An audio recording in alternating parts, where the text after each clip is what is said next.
Monday, the 18th May 2025, I received intelligence reports that President William Ruto had ordered that I be dealt with once and for all. And since the goons sponsored by the state on several occasions had failed, police and other state security agencies had to come in.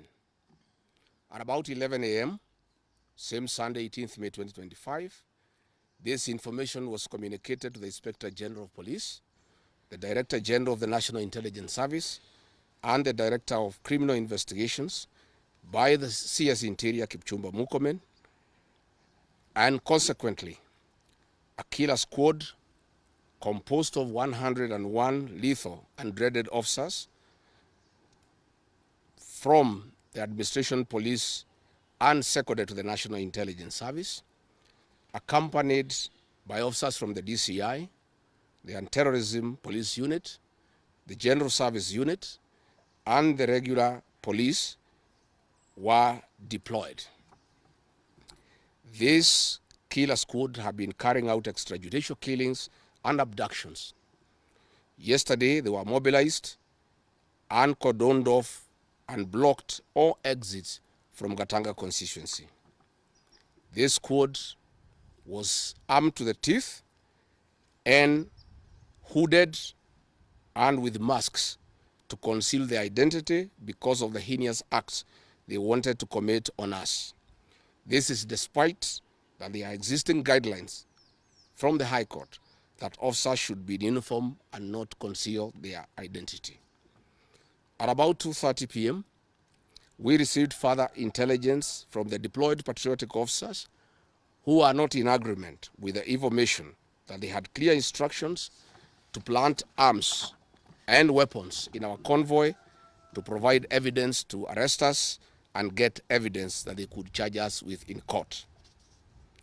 After about 30 minutes, the killer squad was joined by their counterparts who are highly trained in the use of biological weapons.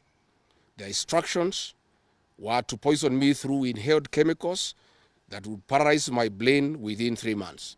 This was the intent and the purpose of the whole operation. My team and I sought alternative routes as guided by the deployed security personnel, majority of whom are our supporters and opposed to what is going on. We have credible information that President Ruto has directed that my private security personnel be disarmed and be targeted for withdrawal of their licenses so that they can leave me vulnerable to allow room for goons to attack and possibly eliminate me. President William Ruto has expressed ungovernable anger that the state-sponsored goons are being overpowered by my private security personnel who are licensed gun holders. President Ruto is furious that the people of Kenya have not forgotten about the Kiambaa church massacre, where children and women were tortured in the 2007 and /8 post-election violence, and is unhappy that I keep on reminding the people of Kenya of the heinous act. I want to say that although Kenyans forgive each other, they cannot forget this, and there is nothing the president can do about it. The president was also utterly livid that I exposed his grabbing of 5-acre piece of land inside Gong Forest, where he intends to put a private hotel. About my statement on post-election violence, this was a precautionary statement and not incitement.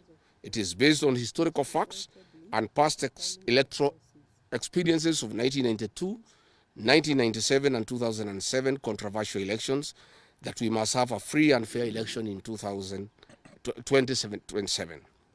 It is my civic duty as a leader to remind IEBC, all agencies and institutions charged with election management, that they must deliver free, fair, verifiable and credible election.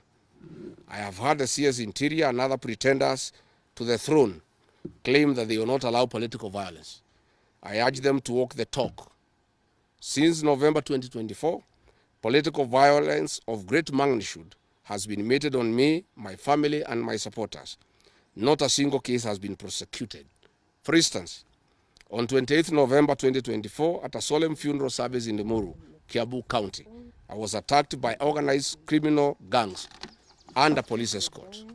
On 28th December 2024 in Shamata, Nyandarua, an inspector of police flanked by criminal gangs threw tear gas canisters at me.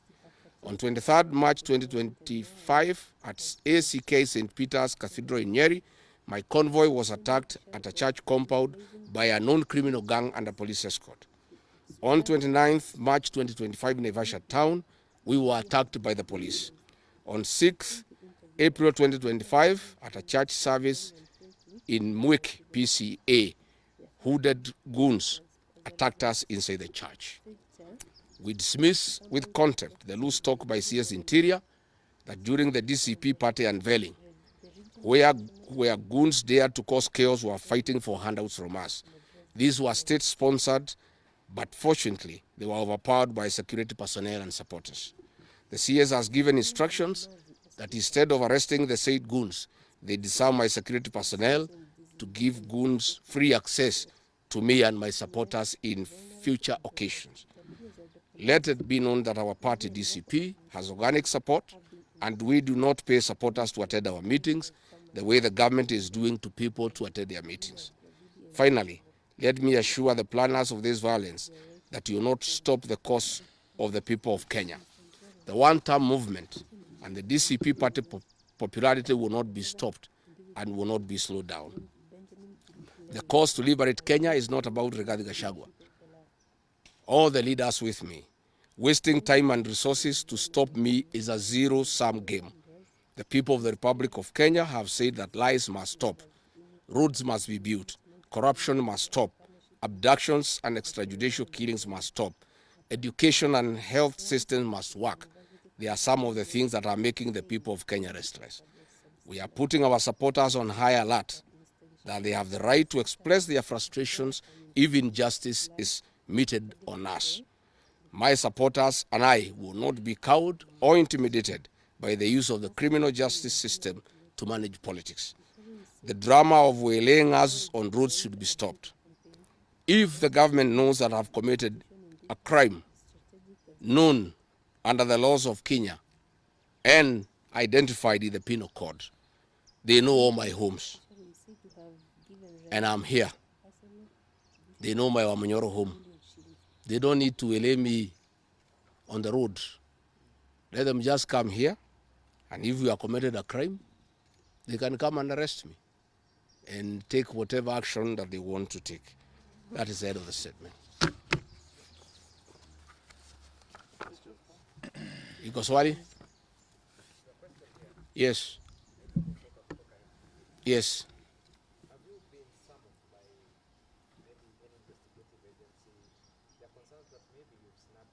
I have not been summoned by anybody, and I'm waiting if there is any summon. What happened is that they wanted to plant weapons in my convoy, and they wanted to use chemicals so that they can paralyze our brain the way they did to Kenneth Matiba. And that is why we had to take an alternative route to get here.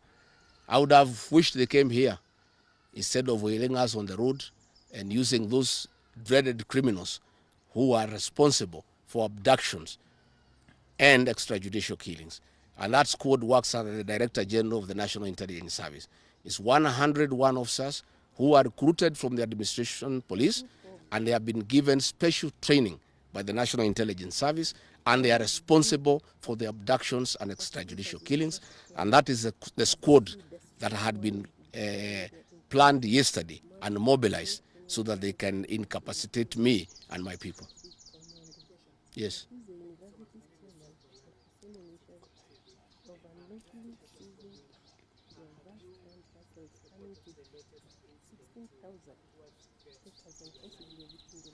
Report to who? These are the same people who want to kill me. How do you report to the people who are planning to poison your mind so that the brain can be paralyzed and then you become a vegetable? I cannot report. And I wrote to the Inspector General of Police and the Director of Criminal Investigations. Instead of answering the issues I had raised, told me to report to the next police station. Yet all these things have happened under the cover of the police. So it is useless to go and report to the police. That is why I'm talking to the people of Kenya, so that if anything happens to me, President William Ruto must be held accountable. And I want to say, when they hounded me out of office, I pleaded with my supporters to stay calm and express their displeasure by singing. That is no longer going to be the case. And my supporters have blamed me for not allowing them to stand up to intimidation and the wrong things that are being done against their leaders. Therefore, our supporters are on high alert, and they will be part of the leadership and ourselves who will be resisting impunity and intimidation by William Ruto and the government.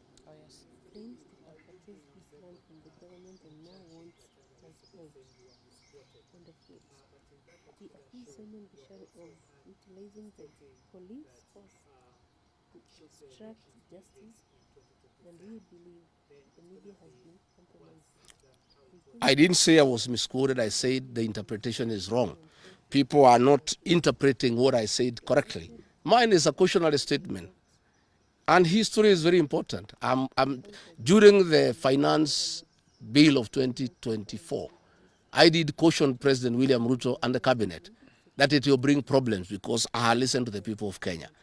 When a member of parliament from Rift Valley says that even if the votes are not enough, they will know how to manufacture them. When another leader from Rift Valley say they can rule for 24 years. These are the things that have put the people of Kenya on notice, and people are speaking. And as a responsible leader, I must caution IBC that the people of Kenya are saying, please don't try. And we are saying we must draw parallels from history. And all I was saying is that that has happened before in 2007, and it is possible it can happen now. And I was asking IBC to be patriotic enough to make sure they don't put the country into a crisis. That is all I did. I did not ask anybody to cause violence. I did not say people will fight each other. I just said, let's be careful. This has happened before, and it was bad. And from the way people are speaking, it could be worse. That is all I said. Yes, Waweru.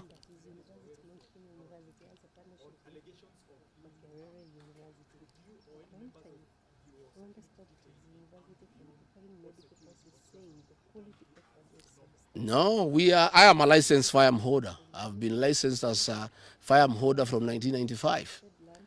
Officers who helped me are licensed firearm holders within the provisions of the law. We don't carry any illegal weapons. In this country, civilians are allowed to have firearms.